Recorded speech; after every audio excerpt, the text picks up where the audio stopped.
Good morning to all of you. I hope that you're all doing well.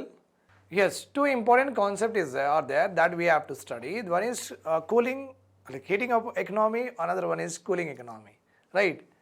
So what is there in cooling and what is there in, what is there in heating, what is there in cooling? That is important. Okay.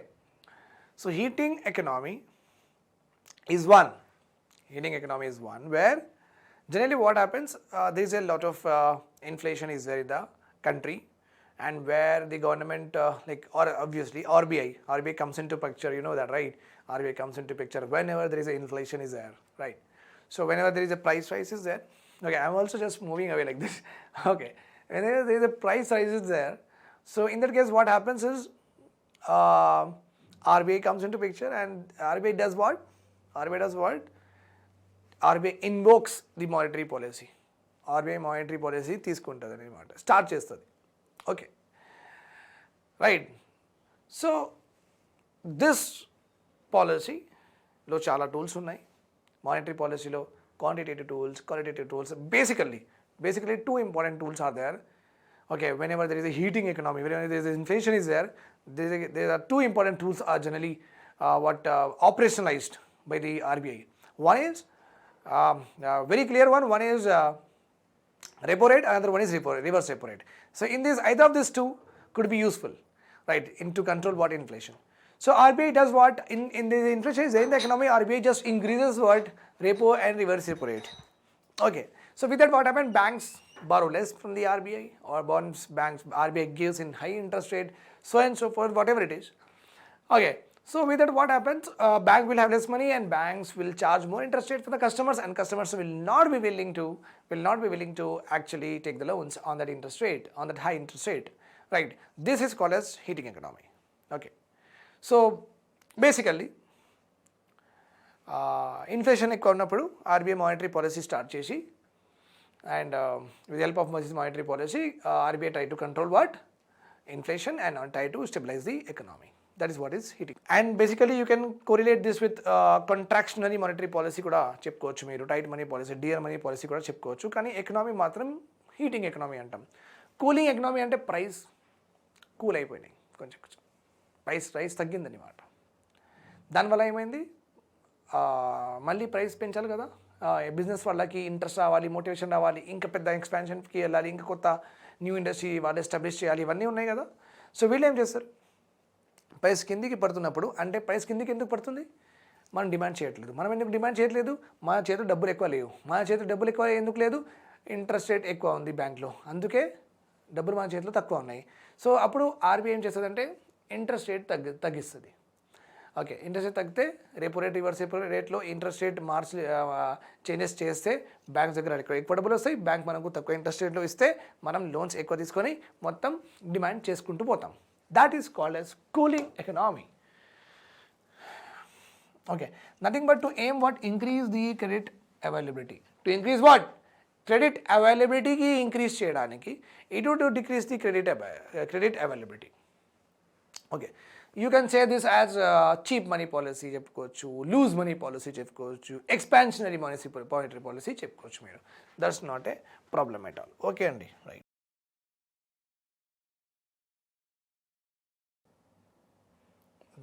Now let us see Narasimhan committee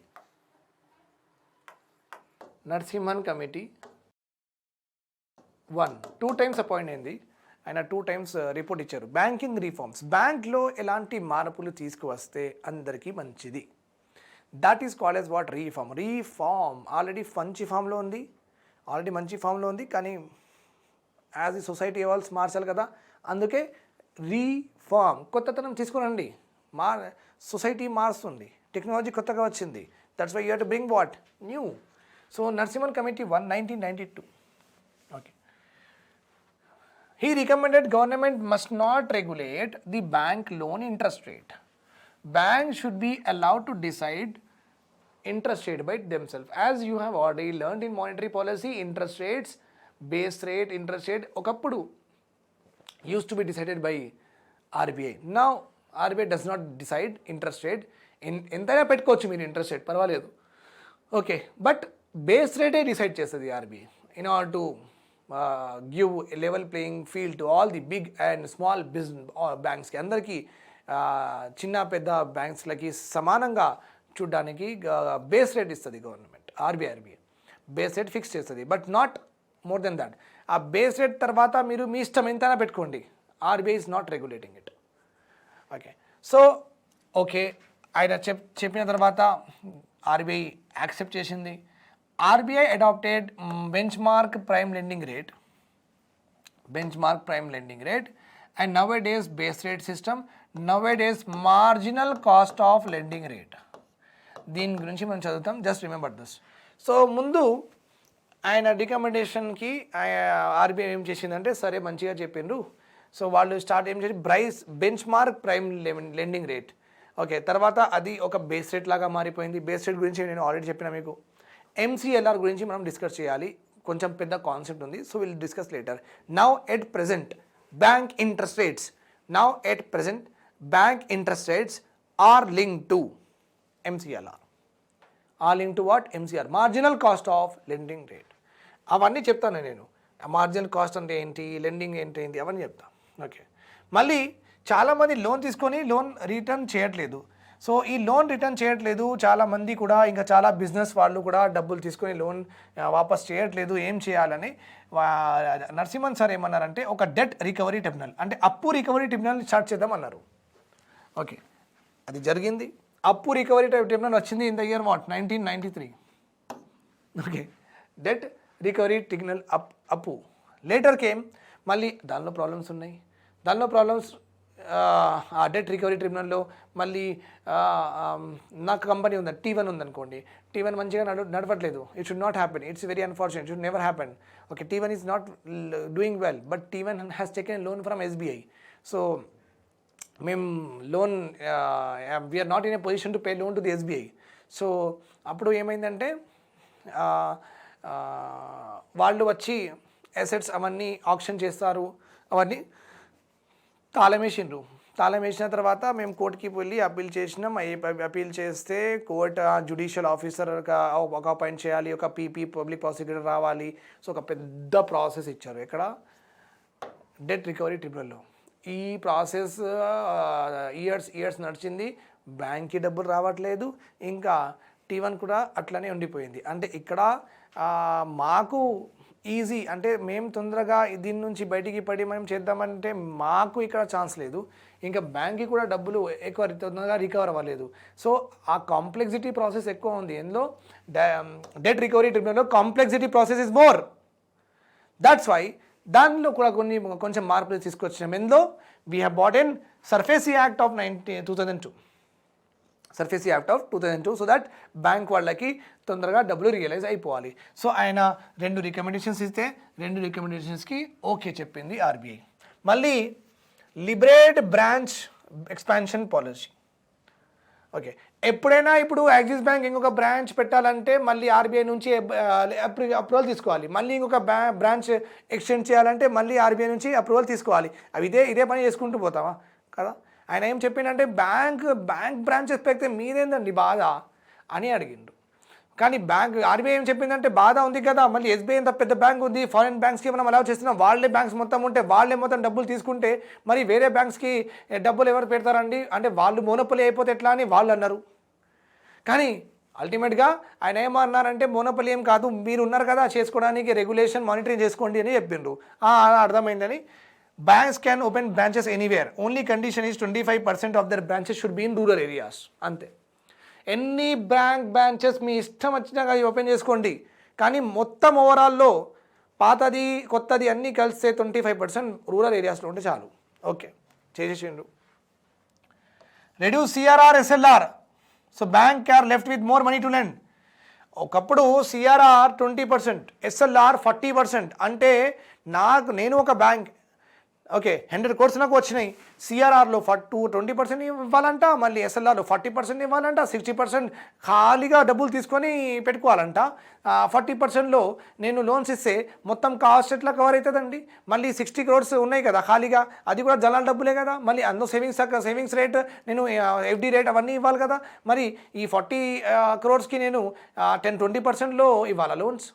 అట్లా జరగదు కదా. So what Narasimhan committee told, CRR SLR తక్కువ చేయండి, వాళ్ళ దగ్గర ఎక్కువ డబ్బులు ఇస్తే వాళ్ళు ఎక్కువ లోన్స్ ఇస్తారు, ఎక్కువ ఎకనామీ గ్రో అవుతుంది. Yes sir, you are right, we did it. So generally reduce from 40 ఉంటే 15 చేసినాం. ఓకే, 21 ఉంది, సిఆర్ఆర్ 4 చేసినాం. ఓకే, అండ్ ఎస్ఎల్ఆర్ 40, 15, ఇప్పుడు ఇంకా తక్కువ ఉంది. ఓకే, ఎన్బిఎఫ్సి, ముతూత్, మార్గదర్శి, Kapil chit fund, Tata capital, వీళ్ళకి ఒక రెగ్యులేటరీ ఫ్రేమ్వర్క్ ఉండాలండి అని చెప్పిండు. అంటే వీళ్ళు ఇష్టం వచ్చినాక ఆఫీస్లో పెట్టుకొని అందరి దగ్గర జనాల దగ్గర నుంచి డబ్బులు తీసుకుంటున్నారు, ఇంట్రెస్ట్ రేట్ లోన్ ఇస్తున్నారు, అన్నీ చేస్తున్నారు, ఎవరు రెగ్యులేట్ చేయట్లేదంటే ఎట్లా మరి అని అన్నారు.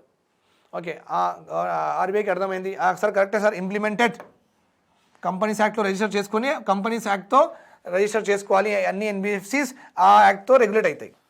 Government should reduce it share holding from the public sector banks. అప్పుడు ఎస్బీఐలో 100%, ఆంధ్ర బ్యాంక్లో 100%, అన్నిట్లో 100%.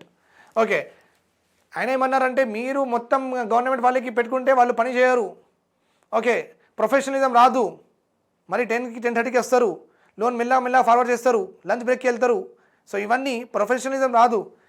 సో ప్రైవేట్ సెక్టర్ ఉంటే ప్రైవేట్ వాళ్ళు డబ్బులు పెడితే నాకు డబ్బులు ఇస్తున్నాయా, 9 to 5 చేయండి టైమింగ్స్, ఓకే 1 hour బ్రేక్ ఎందుకు, హాఫ్ అన్ అవర్ చేయండి, ఇంకా చాలామంది మనం సర్వీస్ ఎక్కువ ఇద్దాం, వాళ్ళు ఎక్కువ ఇస్తున్నారు కదా ప్రైవేట్ బ్యాంక్స్ వాళ్ళు, మనం ఎక్కువ ఇద్దాం, మనం కూడా కొంచెం ప్రొఫెషనల్ వెళ్దాం, మా దగ్గర కూడా ఎక్కువ డిపాజిట్స్ వస్తాయి, మనం కూడా అంటే ప్రైవేట్ వాళ్ళ ఇన్వాల్వ్మెంట్ ఉంటే వాళ్ళు చాలా money minded.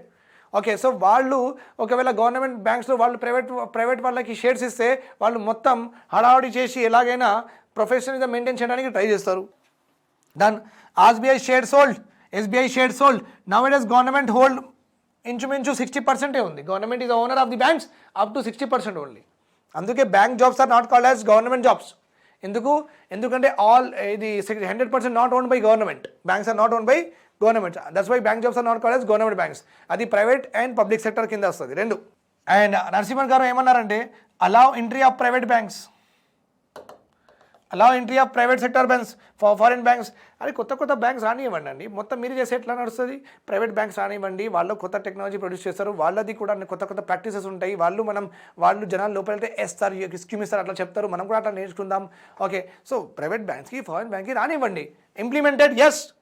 Okay, so RBI first round of banking license start చేసింది, చాలా బ్యాంక్స్, యాక్సిస్ బ్యాంక్స్ అవన్నీ వచ్చినాయి.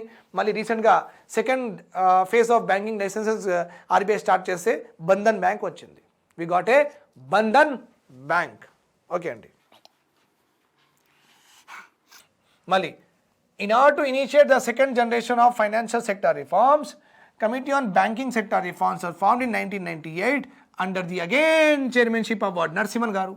సెకండ్ టైం వచ్చిండు 1998లో, ఫస్ట్ టైం వచ్చిండు 1992లో.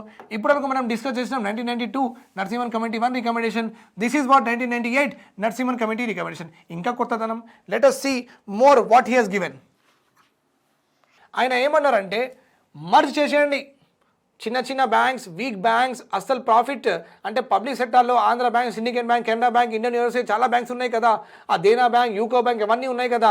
ఏ బ్యాంక్ నడవట్లేదు, ఏ బ్యాంక్ ప్రాఫిట్ చేయట్లేదు, ఆ బ్యాంక్కి ఐదర్ క్లోజ్ అయినా చేసేయండి, లేకపోతే మంచి బ్యాంక్స్లో పెద్ద బ్యాంక్స్లో మర్జ్ చేసేయండి, కిరికిరిపోతుంది. రైట్, అందుకే ఆంధ్ర బ్యాంక్ వెళ్ళిపోయిందా? Andhra bank is not there now. Right, and Andhra bank became Syndicate bank ఏదో అయిపోయింది. మళ్ళీ నేను కాదు, సిండికేట్ బ్యాంక్ కెనరా బ్యాంక్ లోపల వెళ్ళిపోయింది. Oriental, right. ఆంధ్ర బ్యాంక్ ఇప్పుడు ఆంధ్ర బ్యాంక్ లేదు, ఆంధ్ర బ్యాంక్కి మర్జ్ చేసేసిండు. Andhra bank became what? Union bank of India. Okay, so అంతే, ఆంధ్ర బ్యాంక్ నడవట్లేదు కాబట్టి అప్పుడు లాసెస్ ఉన్నాయి, మర్జ్ చేసేయాలి. మళ్ళీ మన గవర్నమెంట్ బ్యాంక్స్లో చాలామంది ఎక్కువ పని చేస్తున్నారండి, కావాల్సిన వాళ్ళకంటే ఎక్కువ మంది పని చేస్తున్నారు. ఓకే, సో ఎక్కువ రిక్రూట్మెంట్ అయిపోయింది కదా, ఇప్పుడు తీయాలి, ఎంప్లాయీస్కి తీయడానికి గవర్నమెంట్ ఎలాంటి ఫార్ములా యూజ్ చేసేది? Golden handshake. అంటే మీరు టాటా బై చెప్పేయండి బ్యాంక్లో, మీరు రిజైన్ చేసేయండి, మీకు మేము గోల్డ్ ఇస్తాం, హ్యాండ్లో మీకు గోల్డ్ ఇస్తాం. అంటే ఏంటి? మీరు 5 years 10 years బిఫోర్ రిటైర్ అయిపోండి, రిజైన్ చేసేయండి, మీకు 20 lakhs 15 lakhs అట్లా ఇచ్చేస్తాం, మొత్తానికి వెళ్ళిపోండి. Okay, to reduce what? This is called as what? Golden handshake అంటారు, వాలంటరీ రిటైర్మెంట్ స్కీమ్ అంటారు. ఏమంటారు? వాలంటరీ అంటే నేనే రిటైర్ అయిపోయినా, ఓకే, నాకు గోల్డెన్ హ్యాండ్ చెక్, నాకు డబ్బులు వస్తాయి, లంసమ్ డబ్బులు వస్తాయి. ఓకే, సో ఆయన అది కూడా చెప్పారు నరసింహన్ గారు. ఏమన్నారంటే గోల్డెన్ హ్యాండ్ చెక్ ఇచ్చి సర్ప్లస్ స్టాఫ్కి తీసేయండి అని చెప్పిండు. అది జరిగింది. మళ్ళీ he has given a very important thing, that is asset reconstruction fund. ఇప్పుడు ఒక కంపెనీ ఉంది, ఇక బ్యాంక్ ఉంది. ఓకే, ఎస్బీఐ బ్యాంక్ ఉంది, ఒక కంపెనీ ఉంది డాబర్ మంచిగా నడవట్లేదు, లాసెస్లో వెళ్తుంది. డాబర్ వాళ్ళు ఏమంటున్నారంటే మాకు ఒక 100 crores ఇస్తే మేము మంచిగా నడిపిస్తాం, ఆల్రెడీ మేము ప్రూవ్డ్ కంపెనీయే, మేము చాలా డికేట్స్ నుంచి సంవత్సరాల నుంచి ఉంటున్నాం, మేము చాలా పెద్ద కంపెనీ మాది, కొంచెం అటు ఇటు అయిపోయి కొంచెం లాసెస్లో వెళ్ళిపోయింది, మాకు కొంచెం 100 crores ఇస్తే మేము ఇంకా మంచిగా నడిపిస్తామని ఓకే ఎస్బీఐకి చెప్పింది. ఎస్బీఐ అప్పుడు ఇవ్వలేదు. ఓకే, ఈ మొత్తం కిందికి వెళ్ళిపోయింది అనమాట. ఆయన డాబర్ అని చెప్పట్లేదు, అలాంటి చాలా కంపెనీస్ పోయినాయి. నేను డాబర్ అని మీకు తెలుసు కాబట్టి, నాకు తెలుసు ఆ బ్రాండ్ నేను యూజ్ చేస్తున్నా. డాబర్ మంచి company, profitable company, don't take me in wrong, I'm just giving the example. ఆయన ఏమన్నాడంటే, నరసింహన్ గారు ఏమన్నారంటే, అవును ఇలాంటి కంపెనీస్ ఎప్పుడైనా వాళ్ళు రీస్ట్రక్చర్ చేయడానికి వస్తే, సరే మేము మళ్ళీ రీస్ట్రక్చర్ చేసుకుంటాం, మళ్ళీ మేము కొత్తతనం తీసుకొస్తాం, మా కంపెనీలో మళ్ళీ మేము రన్ చేస్తాం సార్, ప్రాఫిటబుల్ చేస్తాం సార్ అని వాళ్ళు ఒక మీకు ప్రపోజల్లు ప్లాన్లు మీకు సబ్మిట్ చేసి, ఆ ప్రపోజల్లు ప్లాన్లు చూసుకొని మీరు రీకన్స్ట్రక్షన్ వాళ్ళకి డబ్బులు ఇవ్వాలి. అంటే అసెట్, మీ కంపెనీ ఒక అసెట్కి రీకన్స్ట్రక్షన్ చేయడానికి ఒక సపరేట్ ఫండ్ క్రియేట్ చేయాలి, బ్యాంక్ వాళ్ళు ఒక సపరేట్ ఫండ్, అంటే కంపెనీస్ లాసెస్ లేకపోతే ఈ ఫండ్ నుంచి వాళ్ళకి హెల్ప్ చేద్దాం, అట్లా ఆయననే చెప్పిండు. Okay, capital advocacy norms should be enhance from the present level of 8%. Capital advocacy norms, how much capital is adequate, అంటే ఎంత క్యాపిటల్ ఒక బ్యాంక్కి ఇంపార్టెంట్ టు బేర్ లాసెస్. ఒకవేళ నా దగ్గర 100 crores ఉన్నాయి, 50 crores నేను లోన్లు ఇచ్చిన, మొత్తం 50 crores లోన్లు ఇస్తే కూడా మిగిలిన 50 crores నేను నా బ్యాంక్ రన్ చేసుకోవచ్చా లేదా? ఒకవేళ 50 crores నేను బ్యాంక్ రన్ చేసుకోవచ్చు అంటే that is my capital advocacy norms. Okay, నేను జనరల్గా మీకు ఎక్స్ప్లెయిన్ చేస్తున్నా, కానీ ఒక పర్సంటేజ్ ఉంటుంది, ఈ పర్సంటేజ్ మినిమం మెయింటైన్ చేయాలి. ఓకే, ఇంత లోన్స్కి ఈ పర్సంటేజ్ మెయింటైన్ చేస్తే చాలు, అంటే ఒక బ్యాంక్ మంచిగా ఒకవేళ లాసెస్ అయితే కూడా సస్టైన్ అవుతుంది అనమాట. సో క్యాపిటల్ అడిక్వేట్గా ఉండాలి, so that you can bear any losses. Competition between public and private sector should be enhance. Okay, మనం కూడా ఎస్బీఐ బ్యాంక్, మీరు మూవీకి వెళ్తే ఎస్బీఐ ఇన్సూరెన్స్ ఇవన్నీ ఏదో వస్తాయి. So competition between public and private sector bank should be enhance. So here we are competing with what private and public sector banks together, right? I hope that you got this. Thanks a lot. Have a nice day. Bye bye. Take care.